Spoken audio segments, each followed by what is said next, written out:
Ôtez pas tous, bien-aimés frères et sœurs. Joe Biden, lorsqu'il a reçu Zelensky, il dit « La Russie ne gagnera pas la guerre ». Et Kamala Harris, lors de sa rencontre avec Zelensky, précise « L'Ukraine ne capitulera pas ».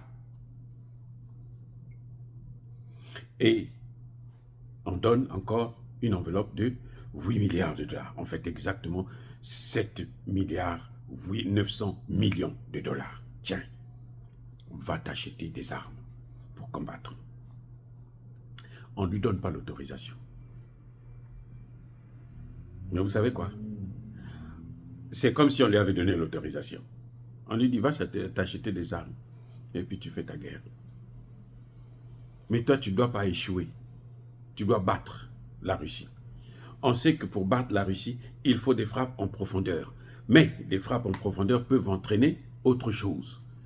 Mais on sait que si vous voulez essayer d'arrêter cette affaire-là, gagner, il faut des frappes en profondeur. Il faut que vous détruisez la Russie, la grande Russie. 17 millions de kilomètres carrés. Vous allez détruire 17 millions de kilomètres carrés l'Ukraine, même si l'OTAN lui donne des armes. Et puis les Russes vont rester là à regarder. Oh les gars, soyons sérieux. Mais il s'agit de quoi là?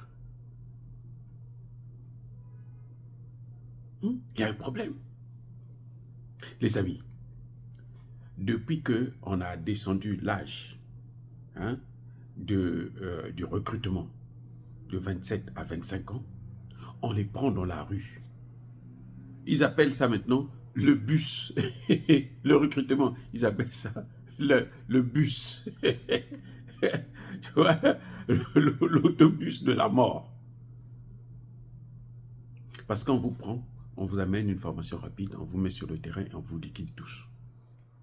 Les pauvres Ukrainiens sont en train de se faire massacrer. Pendant que Zelensky, lui, préfère former des terroristes pour aller attaquer le mal. C'est-à-dire que il est traumatisé.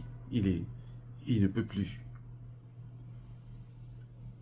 Vous voyez, c'est ça le problème. Donc, les Américains disent non. Non, je te donne l'argent. Tu vas acheter tes armes. Il est allé visiter les obus, les ceci, les usines de fabrication des obus. Mais il y a un problème en Occident. C'est qu'ils n'ont pas les obus pour faire une guerre de longue durée. De haute intensité. Ils n'en ont pas. Même les États-Unis ont des problèmes. Vous vous souvenez que les États-Unis avaient donné des armes à sous-munitions, non? Vous savez pourquoi? C'est pas parce qu'ils voulaient, non. Parce qu'ils n'avaient plus d'obus. Ils se disent, on regarde là, on dit, on n'a plus rien, ce qui nous reste seulement, c'est des armes à sous-munitions. Ils disent, bon, donnez-leur ça.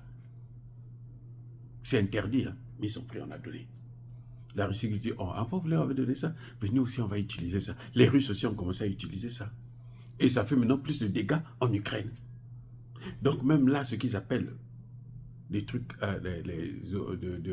de missiles à longue portée, là, quand ça va commencer, là, les Russes aussi vont envoyer pire.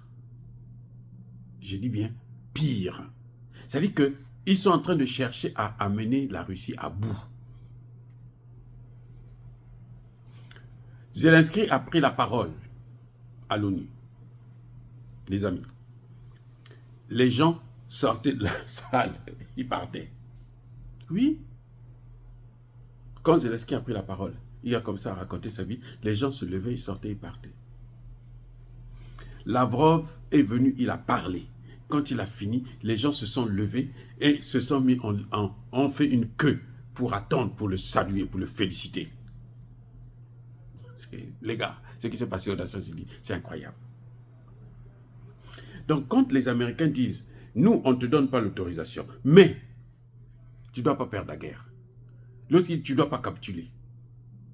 Donc, il y a deux choses. Ou on va jusqu'au dernier Ukrainien, où on embrase l'ensemble de la communauté internationale. C'est pour ça que vous avez entendu Zelensky venir dire aux Nations Unies qu'il faut contraindre la Russie à la paix. C'est-à-dire qu'il faut forcer la Russie à la paix. Il faut attaquer la Russie, il faut combattre la Russie. Il faut former une armée internationale qui va faire la guerre contre la Russie. Et puis, pour que nous appelions la paix, il sait que ça ne peut pas se faire. Parce que ce n'est pas l'Assemblée générale qui donne l'autorisation d'une intervention militaire. C'est le Conseil de sécurité. Et le Conseil de sécurité, vous avez la Russie, vous avez la Chine qui vont poser leur veto. Vous allez faire quoi? Vous allez faire quoi?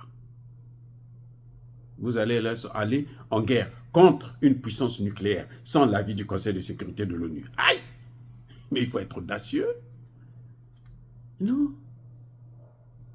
Les amis, ceux qui ont compris les enjeux de la guerre en Ukraine savent que tout est terminé. Et qu'il faut changer de style.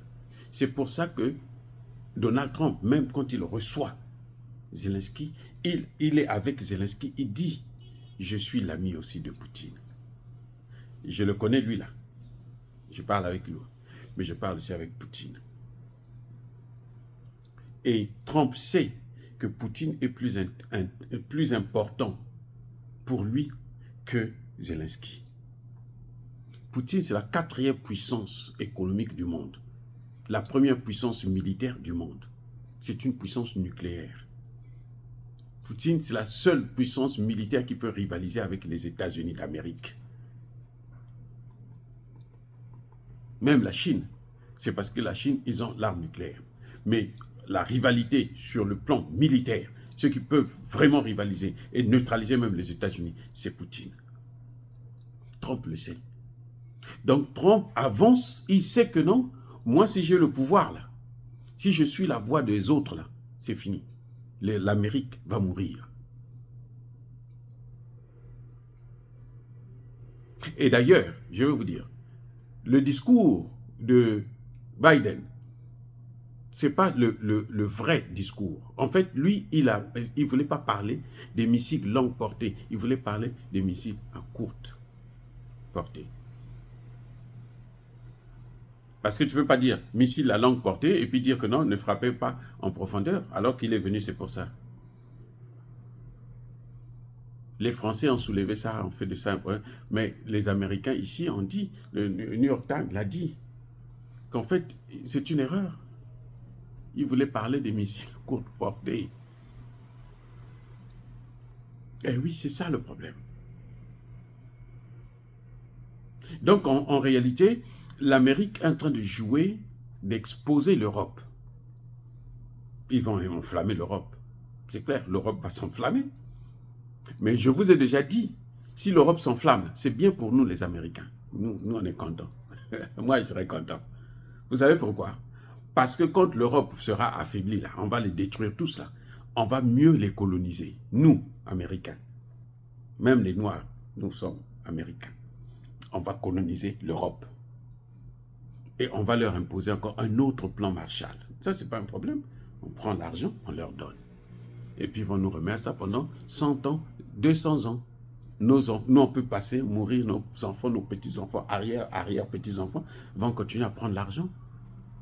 Ils vont continuer à travailler pour nous. C'est ça qu'ils sont en train de chercher et ils auront ça. Oh, dire cela, c'est inciter à la haine ou à la violence. Non, il y a ma colère, il y a ma lèvre. Encore une fois de plus, bien aimés frères et sœurs, je persiste et je signe. Soyez bénis, soyez abondamment bénis par le Dieu, décrémité par nos ancêtres angélisés. Mais que tous ceux qui persécutent le continent africain le pillent et le déstabilisent, qu'ils soient noirs, blancs, chinois, arabes, juifs, indiens ou qui qu'ils soient punis, maudits, foudroyés, neutralisés, écrasés, effacés,